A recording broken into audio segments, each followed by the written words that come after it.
I am not supposed to be making this video, but inspiration comes and it goes like the wind. So I must raise my sails and allow the wind to take me. So where am I going? I don't know. All I do know is that the wind is on my back.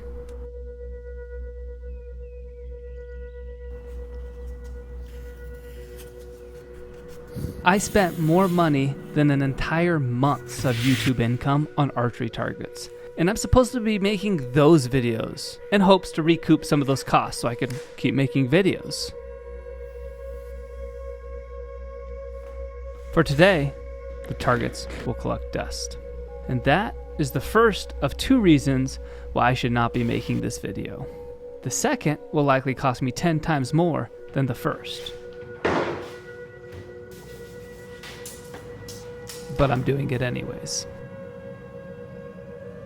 Building this bow has been on my mind for a long time. The idea is to have the most portable hunting bow possible.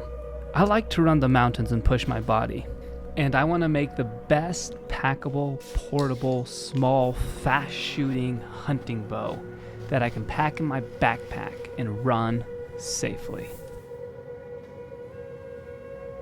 Is this a practical bow for most people? No, of course not. And you kind of got to be a little crazy to do some of the things I do.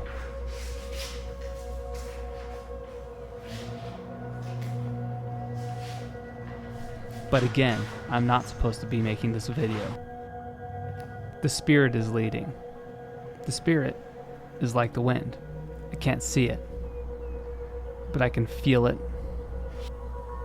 And it's stronger than nearly anything.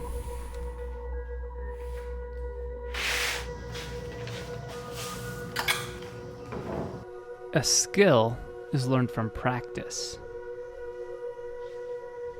Today, I am doing things I have not practiced, but I have done similar tasks. Today will be a learning experience. Hopefully, I can gain new skills.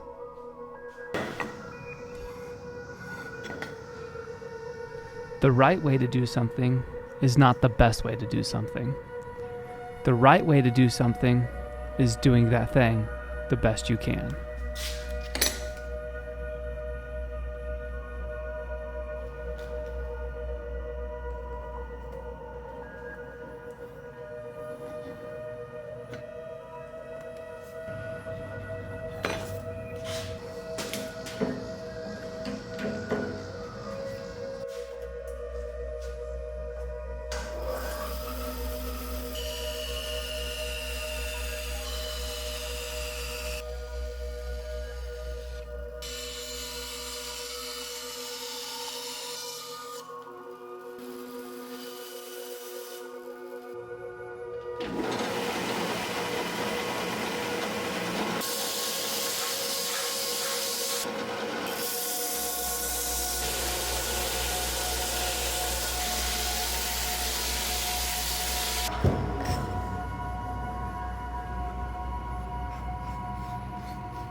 can't make it perfect. If I could, I would stop. But the imperfections make way for improvement, and the idea of improvement is hope.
Using this type of form is a new way to prototype bows for shatterproof.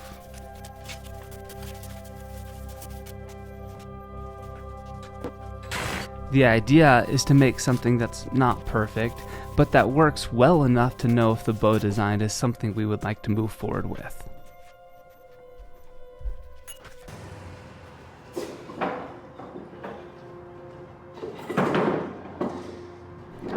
The riser is built from scrap wood, in this case Osage scrap wood. It's great because it's so dense and durable.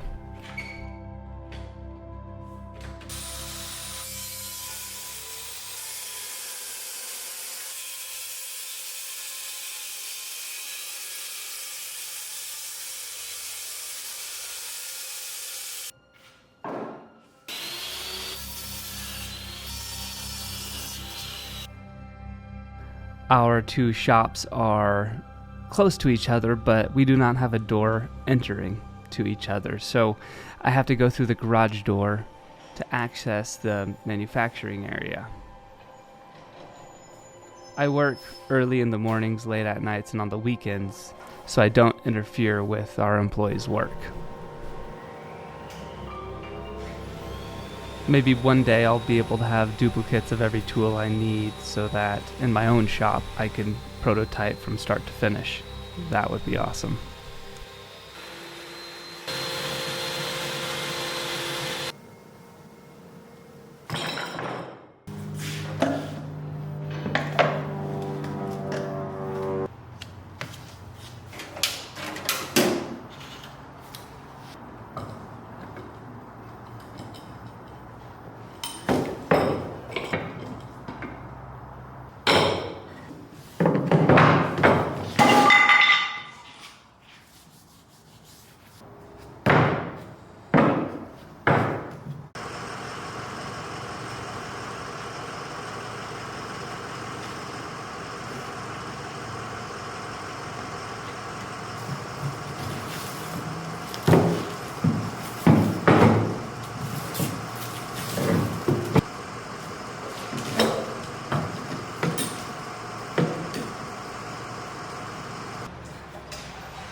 The form on the first limb didn't hold up great for me, so on the second one I added this piece of plywood with screws just to keep it straight.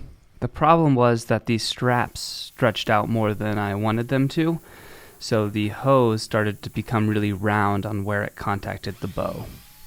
Otherwise, the straps were a great solution that Zach came up with for quick prototyping, and I think it'll work more in the future, especially after using the same straps. They'll probably stretch less and less.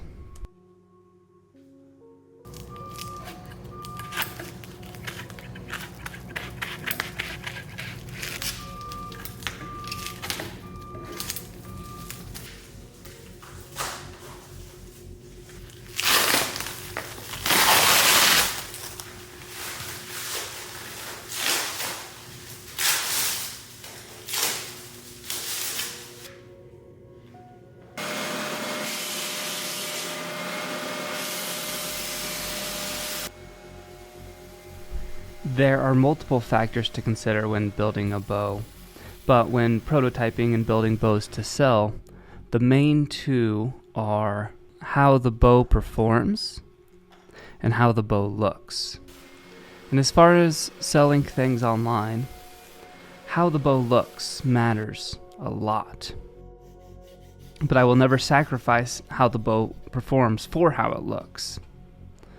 I would rather have a bow that doesn't look perfect but performs great, because from that point we can change the looks without changing the performance. But to do it the other way around is a headache and will take more time in the end.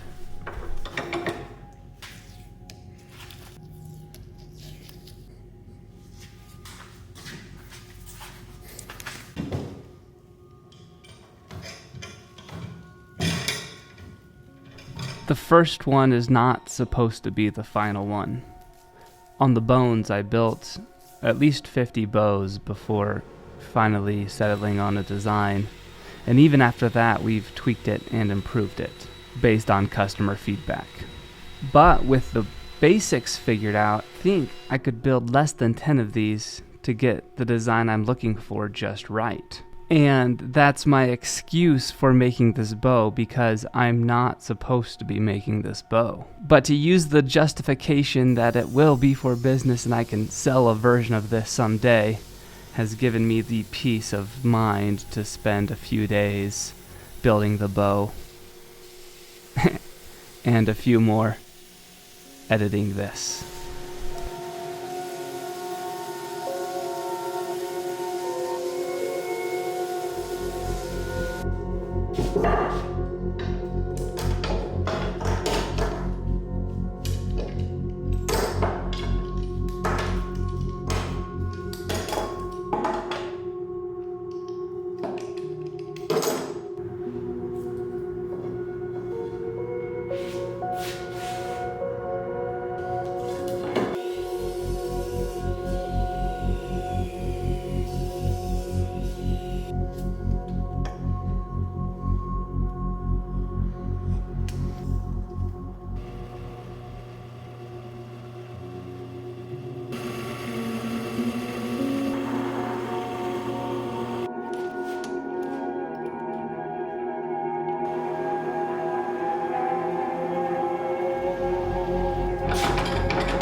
The second reason that this bow could cost me 10 months of YouTube income is probably not what you think.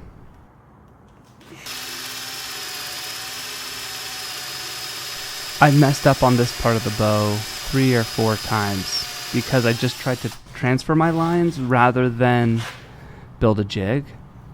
And the bit will walk a little bit, so it was not consistent. And I had to refill these holes for the pins with dowels and try it again and again and again. Building a jig is kind of like building a habit, and once it's in place, you can just use it freely and forget about it. I should have done that.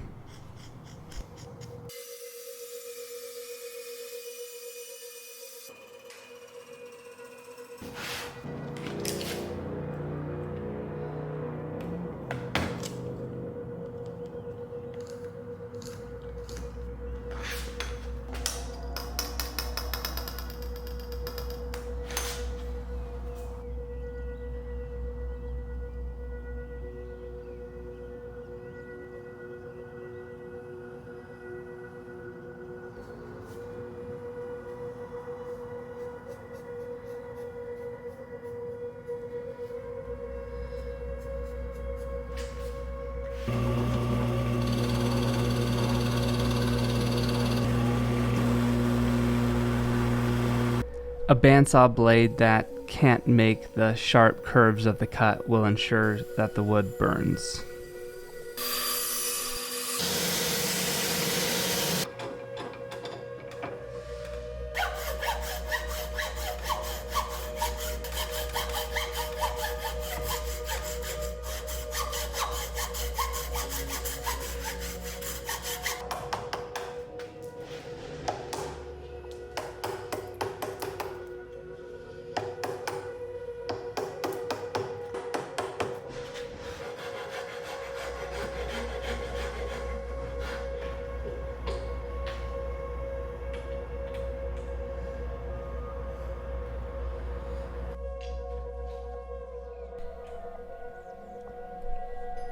This is the first ever 3-piece takedown bow I've made out of countless hours of making bows. I've never done this.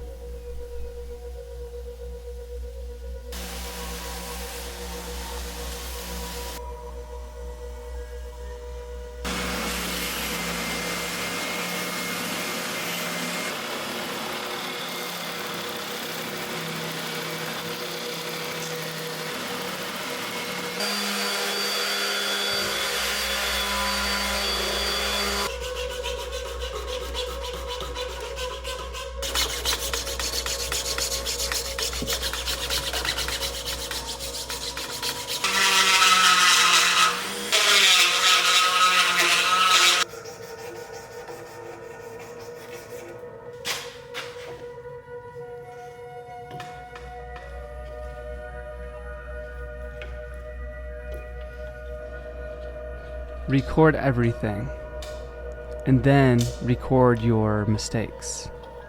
This will allow for clarity on what needs improvement. I deviated from my original plan, which has caused me this moment. I created long fade-outs, 8 inches. The fade-outs were too thick, so about a third down the limb away from the handle, a hinge is starting to happen. And I know if I continue with this, it could be disastrous. So I'm pondering my options.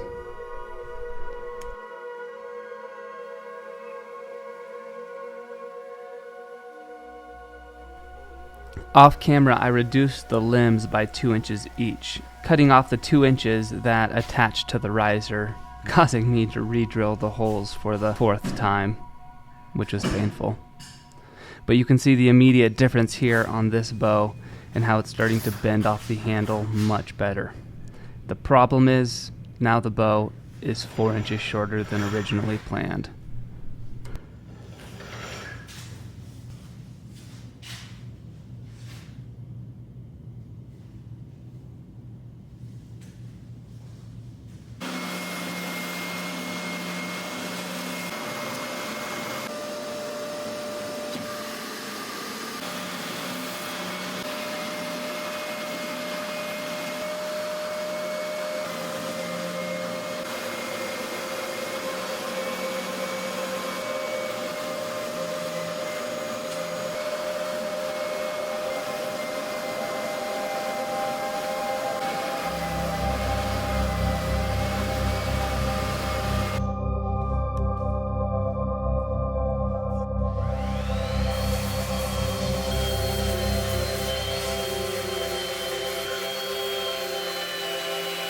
Podcast. By Apple Podcasts? Yeah, so our podcast is live. It's official.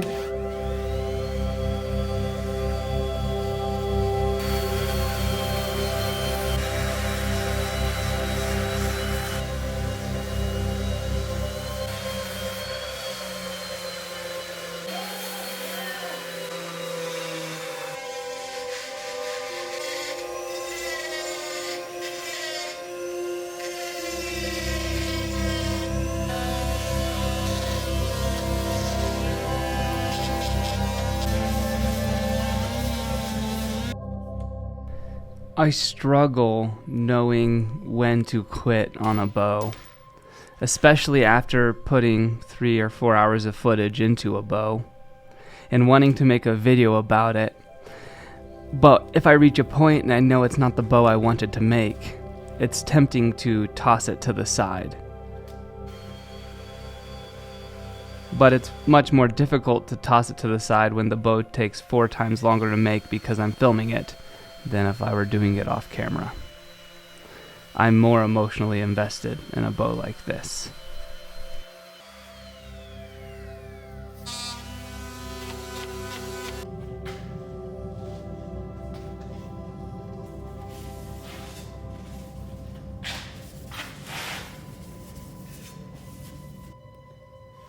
I didn't hear anything that time. Kind of looks cool. Yeah.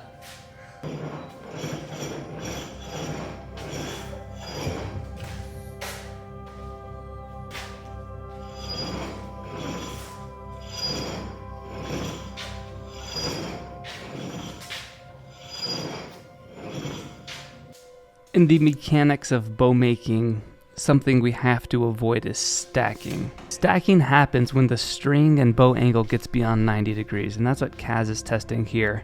We're gonna mark that point to figure out our max draw length.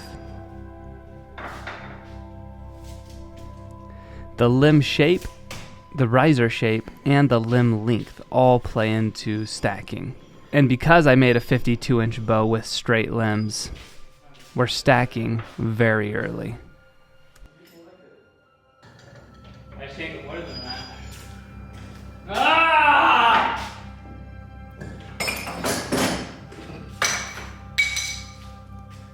I mean, you did make it pretty short. On the other hand, this bow is a very smooth shooting bow, which is kind of cool. I have a 29-inch draw length, and so 25 inches looks kind of odd on me, but I marked the arrow so I knew where to stop drawing back. That's 24 inches.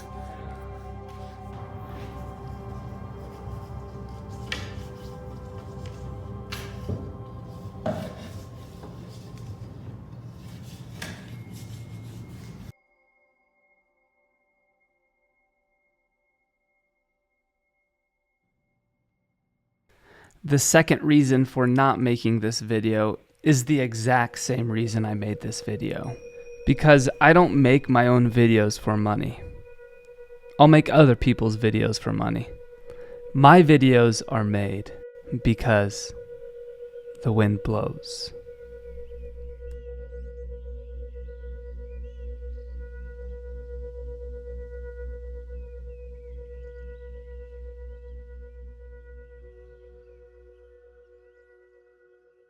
Thank you so much for watching today's video. If you're new here, my name's Kramer Ammons. It's a pleasure to meet you.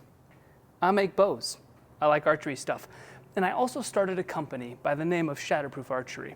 And we manufacture archery goods, meaning leather goods, bowstrings, bows, right here in the USA. Actually, 20 yards away from me, guys are making stuff right now. So if you're interested in supporting a US company who makes high quality archery gear, check out shatterproofarchery.com.